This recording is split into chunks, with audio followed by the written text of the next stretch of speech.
It's the Security Czar with another security review, and this one involves rapper Rick Ross and his security in a huge fight that they got into at a festival in Toronto. You're not going to believe this. Let's watch the tape.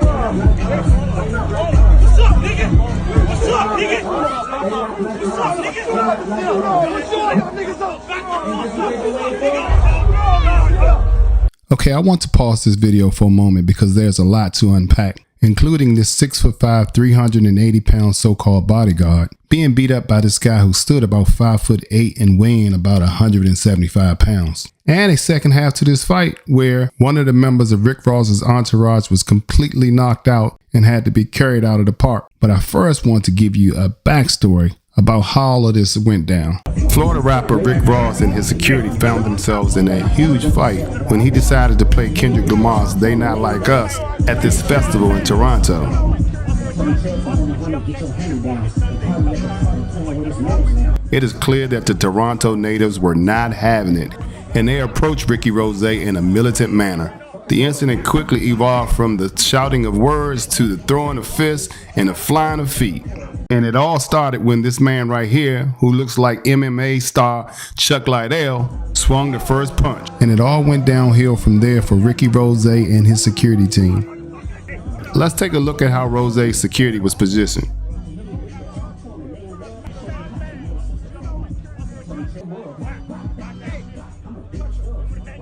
Both men appear to be security for Rick Ross, and both are flanked to either side of him. And taking these positions in this situation only leaves you with two options: to fight or try to defuse the situation. And in this case, the fight was on.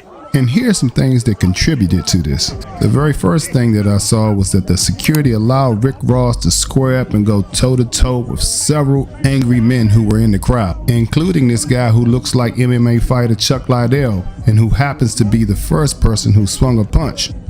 And any man who has a haircut like Chuck Liddell, I would recommend that you not mess with. Yep, and you see this guy right here?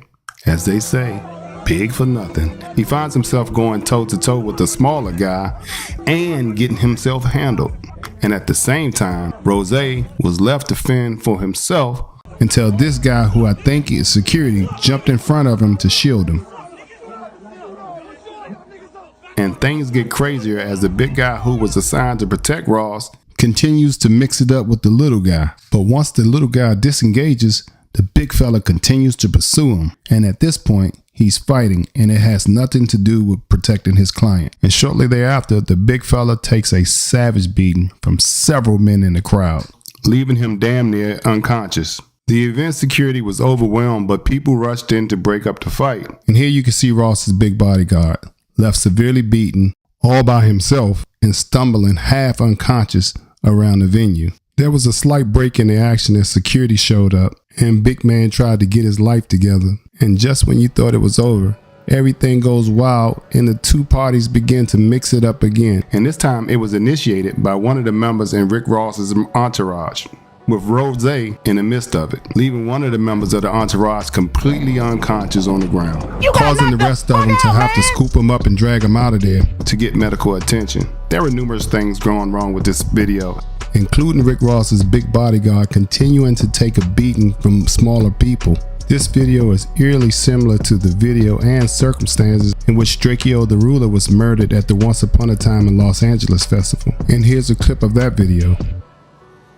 From an eyewitness news viewer, let's go ahead and take a look at that new video from the eyewitness. Appears to show a fight prior to the stabbing. Now that viewer tells us Emily provided this video of a fight backstage where they say Draco was stabbed. They claim Live Nation and several promoters did not provide adequate security for the festival, leading to the artist's death. Now back to the Rick Ross video.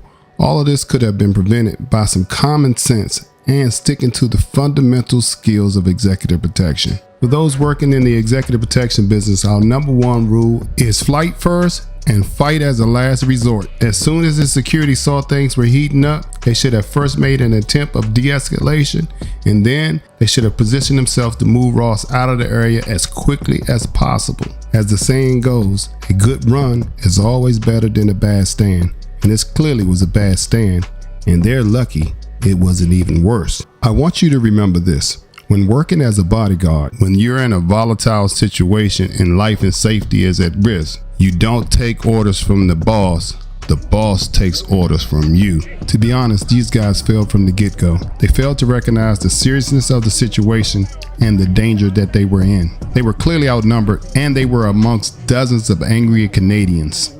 And ego played a big part of that, because common sense should have told them that they shouldn't be playing a Kendrick Lamar diss song in Drake's OVO hometown. There's an old saying from the tough streets of Washington, D.C. where I grew up at, and that saying is, it's not where you're from, it's where you're at. And clearly the Toronto natives were in the building. If you work in the executive protection business and you're working with the client who has an ego, I highly recommend you and your client leave your egos at home on the shelf, or ultimately your ego will get you arrested, injured, or even worse. There are so many things wrong with this video, but I'll just start with the obvious. And hopefully as you watch, you'll be able to find some too and help bring it to the attention of others. One of the first things that I noticed was the lack of appropriate event security staff, how the event staff handled the situation, and also how the access control to the VIP area was managed. Some people had on VIP access passes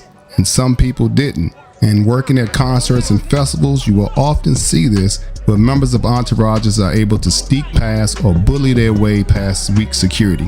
In high-profile events where there will be entertainers and VIPs, it is important that you have the appropriate number of security personnel to man critical posts, and that those people that you put at those posts are properly trained, assertive, and vocal. And it's also important that you have the appropriate communication for the security officers to call for backup if they need it, and preferably to have a law enforcement presence in those areas. And last but not least, I highly recommend that for every high-profile large event that there is a senior security manager who's in charge to help coordinate all of the moving parts and control of critical areas, and to have a well-thought-out incident response strategy. Well, that's my 2 cents. I hope you enjoyed the video, but the main takeaways from this is that when you're working in executive protection, especially in high profile events and large concerts and festivals like this, where there are going to be VIP clients and you're working with the VIP client,